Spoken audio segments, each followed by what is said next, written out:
रीवा जिले की है। ये बात 2025 की है। रीवा जिले में मोगंज थाना आता है। 21 मई की शाम मोगंज थाना इलाके के फूलगांव के पास एक खेत में जब एक जवान लड़की की लाश मिलने की खबर पुलिस को मिली तो तुरंत थाना से पुलिस टीम मौके पर पहुंची। खेत में गांव से थोड़ा दूर एक बहुत ही सुंदर युवती की लाश पड़ी थी। उसके कपड़े अस्त व्यस्त थे और गले पर निशान भी साफ दिख रहे थे। ये देखकर पहली नजर में ही पुलिस को शक हुआ कि लड़की के साथ पहले बलात्कार किया गया और फिर गला दबाकर उसकी हत्या कर दी गई। अब सच्चाई पता करने के लिए पोस्टमार्टम रिपोर्ट जरूरी है और सबसे पहले यह जानना जरूरी है कि वो लड़की कौन थी। जब तक उसकी पहचान नहीं होगी तब तक आरोपी तक पहुंचना मुश्किल है।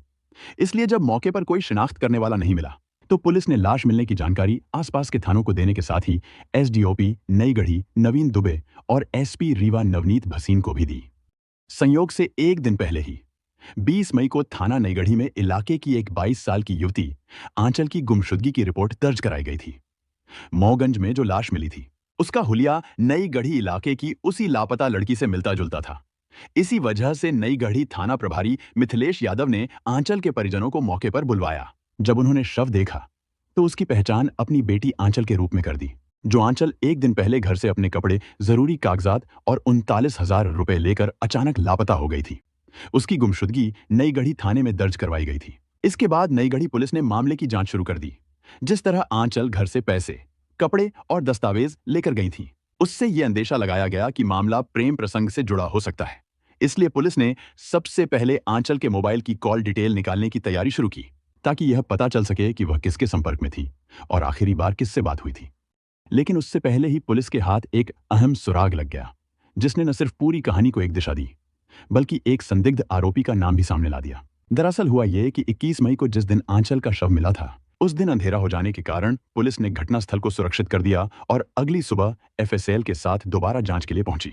जब टीम ने आसपास के इलाके को अच्छे से खंगाला तो उसी खेत में थोड़ी दूरी पर एक पेड़ से फंदा बना हुआ दुपट्टा, कुछ रुपए और एक लव लेटर मिला। यह प्रेम पत्र खुद मृतका आंचल ने अपने प्रेमी अमित के नाम लिखा था, जिसमें उसने बचपन के प्यार का जिक्र करते हुए उससे शादी करने की इच्छा जताई थी। इस खत ने सीधा सीधा अमित को इस पूरे मामले में संदिग्ध बना दिया। इसी आधार पर एसपी रीवा नवनीत भसीन के निर्देश पर एसडीओपी नई गढ़ी नवीन दुबे द्वारा इस केस की गंभीर जांच के लिए एक विशेष टीम गठित की गई। जांच टीम ने तुरंत कार्रवाई करते हुए एक साथ कई जगहों पर दबिश दी और प्रेमी अमित सिंह, पिता नरेंद्र बहादुर सिंह, निवासी फूलकरण सिंह को हिरासत में ले लिया। पूछताछ के दौरान पहले तो अमित ने पूरे मामले से खुद को अनजान बताया और आंचल से प्रेम संबंध होने की बात को भी नकारता रहा। लेकिन जब पुलिस ने सख्ती दिखाई और पूछताछ का रुख थोड़ा कड़ा किया तो आखिरकार अमित टूट गया और आंचल की हत्या करने की बात कबूल कर ली। इतना ही नहीं, उसने आंचल के पास से लूटे गए 39,000 रुपए में से खरीदा गया सामान और बचे हुए 19,000 रुपए भी पुलिस को सौंप दिए।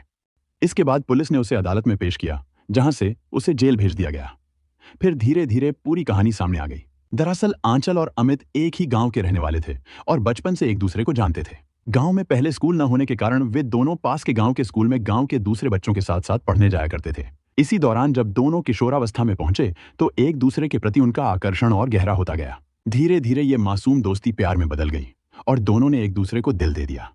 किशोर उम्र में शुरू हुआ ये रिश्ता जब जवानी की दहलीज पर पहुंचा तो उनका प्यार इतना गहरा हो गया कि सिर्फ मन ही नहीं, तन से भी वे एक दूजे के हो गए। तन के मिलन से जहां अमित को कोई फर्क नहीं पड़ा, वहीं आंचल के लिए ये रिश्ता उसके दिल दिमाग पर भारी पड़ने लगा था। संबंध बन जाने के बाद वह अंदर से परेशान रहने लगी थी और इसी डर से उसने अमित से अकेले में मिलना तक कम कर दिया था। ये देखकर अमित ने चालाकी से आंचल को फिर से अपने जाल में फंसाने की कोशिश की। उससे शादी करने का वादा कर लिया। शादी का वादा सुनकर आंचल को लगा कि अब अमित ही उसका होने वाला पति है और इसी भरोसे के साथ उसने फिर से पूरी तरह खुद को उसके हवाले कर दिया। कई सालों तक दोनों के बीच तन और मन का यह रिश्ता चलता रहा, लेकिन असली परेशानी तब शुरू हुई जब आंचल के घर वालों ने उसकी शादी के लिए लड़का देखना शुरू कर दिया। ये बात आंचल को चुभ गई और उसने अमित पर दबाव बनाना शुरू कर दिया कि वह जल्द से जल्द उससे शादी करे, वरना घर वाले उसकी शादी कहीं और कर देंगे। लेकिन अब तक अमित का आंचल से मन भर चुका था। उसके घर वालों ने गंगेव गांव की एक दूसरी लड़की को उसके लिए पसंद कर लिया था और वह परिवार शादी में अच्छा खासा दहेज भी देने वाला था। इसी वजह से अमित ने आंचल से दूरी बनानी शुरू कर दी और अब वो चुपके अपनी मंगेतर से फोन पर प्यार जताने लगा था। जब आंचल को लगा कि अब वक्त हाथ से निकलता जा रहा है और उसके परिवार वाले कभी भी उसका रिश्ता कहीं और तय कर सकते हैं, तो उसने अमित पर शादी का दबाव और बढ़ा दिया। बात यहां तक पहुंच गई कि आंचल ने अमित को धमकी दी कि अगर उसने जल्दी शादी नहीं की तो वो अपनी जान दे देगी। अमित जानता था कि गांव में कई लड़कों को उसके और आंचल के बीच चल रहे प्रेम और शारीरिक संबंधों की जानकारी है। उसे डर था कि अगर आंचल ने कुछ भी किया या बात खुल गई तो उसका नाम बदनाम होगा और साथ ही गंगेव वाली मंगेतर से होने वाली उसकी शादी भी टूट सकती है। इस डर और दबाव ने अमित को इस कदर तोड़ दिया कि उसने आंचल को हमेशा के लिए रास्ते से हटाने की ठान ली। उसने प्लान बनाया कि वह आंचल को गांव से दूर ले जाकर पहले उसके साथ शारीरिक संबंध बनाएगा और फिर उसकी हत्या कर देगा। अमित के दिमाग में चाल पूरी तरह से तैयार हो चुकी थी। उसका सोचना था कि अगर वह आंचल की हत्या के बाद सीन को कुछ इस तरह सेट करेगा तो पुलिस यही मानेगी कि किसी अनजान युवक ने उसके साथ बलात्कार किया और फिर गला दबाकर उसकी हत्या कर दी। इससे उस पर शक नहीं जाएगा और वो साफ बच निकलेगा। योजना के मुताबिक 20 मई को अमित ने आंचल को गांव के बाहर मिलने बुलाया। उसने उसे भरोसा दिलाया कि वे दोनों रीवा जाकर शादी कर लेंगे और कुछ दिन बाद वापस गांव लौट आएंगे।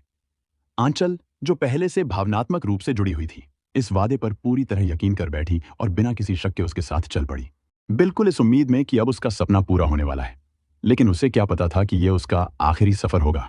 आंचल, जो हर पल अमित के नाम पर जी रही थी, इस बात से न सिर्फ बहुत खुश हुई बल्कि उसे यह विश्वास हो गया कि उसका सपना जल्द ही पूरा होने वाला है। इस उम्मीद में उसने घर से 39,000 रुपए और कुछ जरूरी कागजात और कपड़े एक बैग में रखकर गांव के बाहर खड़े अमित से मिलने पहुंच गई। अमित ने जब देखा कि आंचल बैग लेकर आई है तो वह थोड़ा घबराया।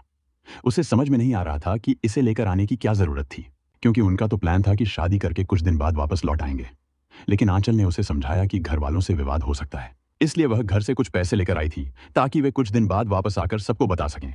पैसे की बात सुनकर अमित बहुत खुश हुआ और उसने यह सोच लिया कि इस पैसे से वह अपनी होने वाली बीवी को गिफ्ट देगा। उसने अब पूरी तरह से आंचल को अपने काबू में करने का मन बना लिया था। आंचल को गांव से लेकर भागने के बाद जब अमित फूलगांव पहुंचा तो अंधेरा होने लगा था। यह देखकर अमित ने आंचल से खेत में चलकर कुछ समय अकेले बिताने और प्यार करने की बात की। हालांकि आंचल का इरादा पहले रीवा पहुंचने का था, लेकिन अमित के बार बार प्यार करने के आग्रह को देख उसने अंततः इनकार नहीं किया और उसकी बात मान ली। अमित ने आंचल को विश्वास में लेकर उसे सड़क से दूर एक खेत में ले गया, जहां उसने उसके साथ शारीरिक संबंध बनाए।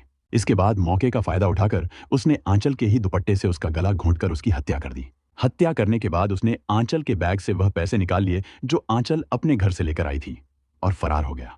अमित वहां से भागकर पास के गांव में अपने दोस्त के घर पहुंचा, जहां उसने शराब पीकर सो गया। अगले दिन वह लूटे गए पैसों से अपनी होने वाली पत्नी, सास और साले के लिए महंगे कपड़े खरीद लाया और घर के लिए कुछ सामान भी खरीदा। अमित का मानना था कि क्योंकि उसने हत्या करने से पहले आंचल के साथ शारीरिक संबंध बनाए थे और हत्या के बाद उसके आंतरिक वस्त्र भी अपनी जगह से हटा दिए थे, इसलिए पुलिस यही समझेगी कि किसी ने बलात्कार करने के बाद उसकी हत्या की है।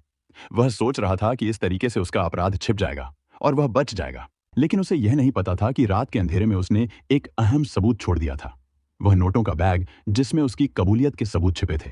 यह बैग पुलिस के हाथों में जल्द ही आ गया और उसमें पाया गया प्रेम पत्र जो आंचल ने अमित के लिए लिखा था। उसने उसकी पूरी कहानी खोल दी। इस प्रेम पत्र के मिलने से पुलिस को अमित के आरोपी होने का पुख्ता सबूत मिल गया।